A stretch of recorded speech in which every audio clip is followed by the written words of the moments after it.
Sometimes sunny and blue and warm. Sometimes filled with a thunderstorm.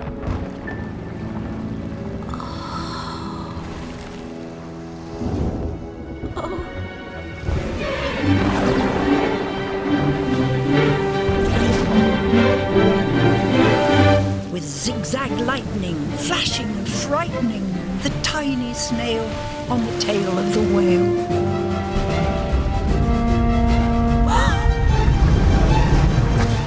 With all these films, we've seen music as being almost an extra character in the film, a character in its own right. And with this, René Aubry has produced a truly wonderful score. The brief was very difficult because when we looked at the characters, we knew that, because they are pretty much just faces, they can't gesticulate like a human being. We knew that a lot of the emotion really needed to be there in the score. It's such a poetic film, and you just go out on this journey with them, and there's very little dialogue, and it's really at least half of the emotion is coming through just through the music. I feel like this film was just made for him. It just is perfect for his music.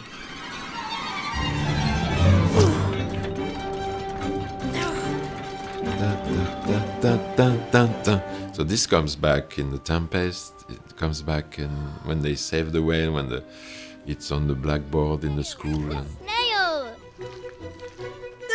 I would say that's the Snail theme when he wants action. Save the whale! So this may be the theme that comes back the most in the movie.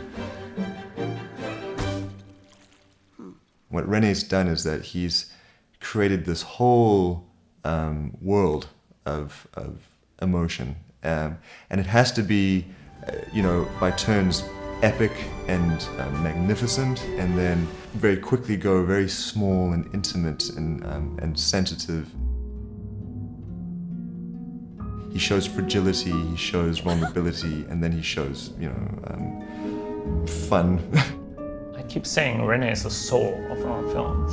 Like the team that we have and that creates all the pictures and the animation and the performances, they're the heart, but René is the soul.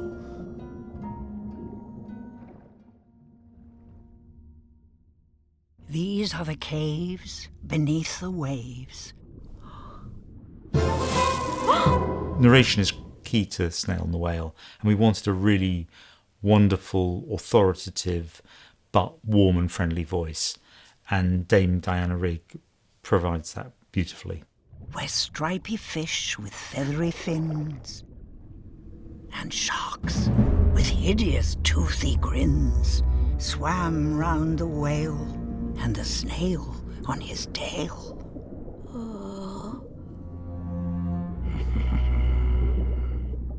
Whale is a larger-than-life character to me.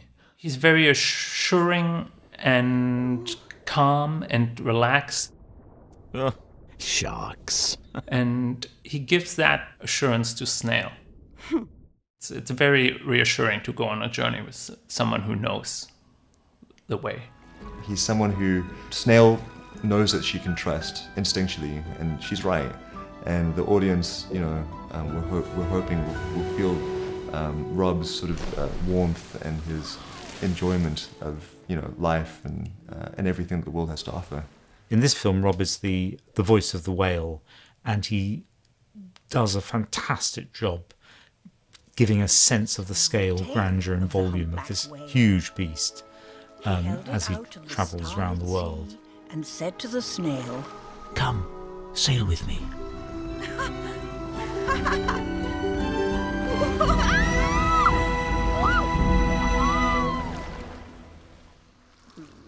You see yourself always more as the narrator, and whenever I'm narrating them at home, I always fall into Anthony Hopkins or Alan Bennett.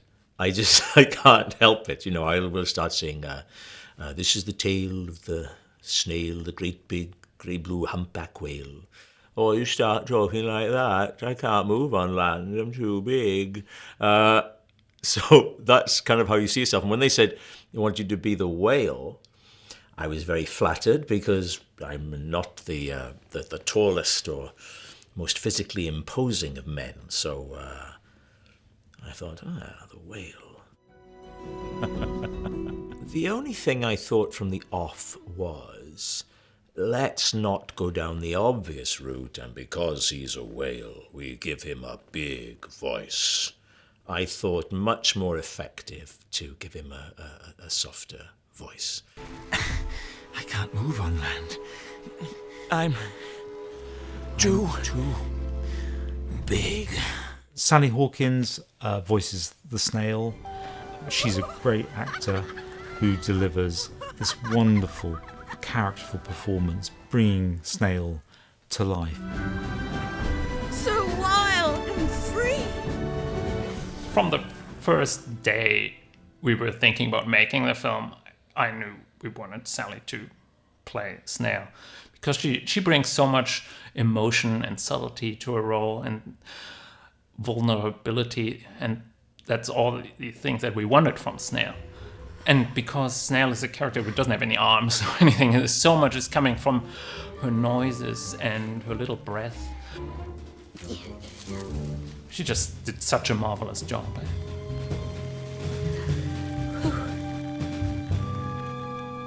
What's so beautiful about Snail's journey is that you start with her and she's the smallest snail in the flock, and she goes on this journey and with this big whale, and she feels incredibly small and does these heroic things and saves the whale. But then having her come back and she's actually bigger than all the other snails, just because of her traveling and her experiences have her made her grow inside, but also literally outside of herself. Yeah.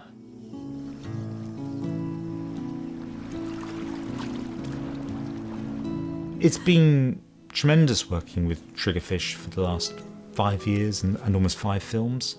We've, I think, seen them develop as a studio and seen their teams sort of develop as well in terms of depth of talent and sheer skill and expertise. And on Snail and the Whale, the whole crew have done an incredible job realising Max and Dan's vision and bringing this wonderful story to screen. It's been one of the greatest pleasures of this project, is just being able to pass the ball on to this new generation of leadership and see them just run with it. You know, it's been really cool.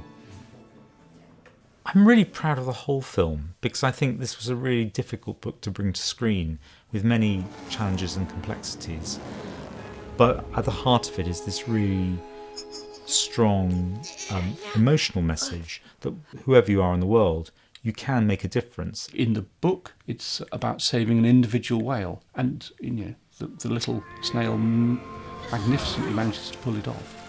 And it's a real sense of how, however small you are, however much you're an individual, you can make a difference.